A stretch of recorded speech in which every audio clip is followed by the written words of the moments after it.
Here's your Forbes Daily Briefing for Monday, February 19th. Today on Forbes, why Disney's $1.5 billion stake in Epic Games is a smart play.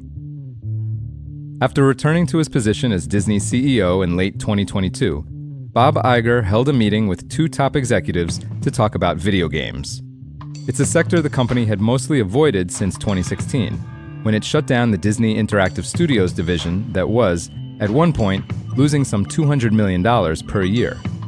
But Iger's aides came armed with demographics and other statistical trends showing that gaming had become too popular to ignore. On Disney's earnings call on February 7th, Iger said, quote, "When I saw Gen Z and Gen Alpha and even millennials, and I saw the amount of time they were spending in terms of their total media screen time on video games, it was stunning to me, equal to what they spend on TV and movies. And the conclusion I reached was, we have to be there, and we have to be there as soon as we possibly can in a very compelling way." That same day, Disney announced its big move. The company would invest $1.5 billion into Fortnite developer Epic Games in exchange for a small equity stake in the company and the promise of building out digital worlds based on the company's intellectual property. The terms of the deal were not made public, but the outlet The Information reports the valuation of Epic dropped to $22.5 billion, down significantly from its peak of $31.5 billion in early 2022. After the announcement, which was coupled with news of a new sports television venture involving ESPN, Fox, and Warner Brothers, Disney's stock rose by 11%. Jason Chapman, founder and managing partner of the gaming investment firm Convoy Ventures, says, quote, "They are the kings of passive entertainment, and they're very good at parks, but they've been less successful with interactive. These worlds, if done successfully, could produce a heck of a lot more reusable entertainment and engagement and monetization mechanics than a movie.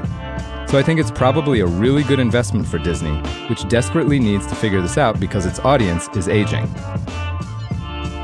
The relevance of Fortnite, a battle royale-style game that has 70 million active monthly users, has been buffeted in recent years by collaborations with IP owners across pop culture. Players can create in-game character, so-called skins, out of sports stars, rappers, and fictional characters, including from Disney's Marvel and Star Wars extended universes. That licensing is likely to continue, and one could see how the IP could flow the other direction into a Fortnite cinematic universe or a TV series in the future. The new partnership, however, suggests much more than an IP exchange. Epic Games CEO Tim Sweeney, estimated to be worth $4.1 billion, said in a statement the plan is to, quote, "build a persistent, open, and interoperable ecosystem that will bring together the Disney and Fortnite communities." While Iger's public comments strategically avoided the buzzword Metaverse, his vision of a, quote, "new persistent universe," in which people can, quote, "play, watch, shop, and engage," sounds familiar. His goal to build a, quote, "gigantic Disney world a la Fortnite that could live next to Fortnite and be completely interconnected with it is an enticing dream, but one that's not yet technologically feasible. Rather than develop a digital Disney world, the two companies could collaborate on multiple game maps for some of Disney's signature properties.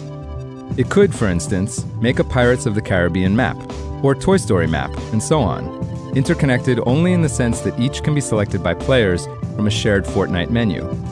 But building each of these projects is labor-intensive and would require additional investments from Disney to Epic, and also likely other third-party developers.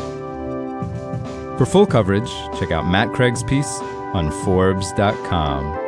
This is Kieran Meadows from Forbes. Thanks for tuning in.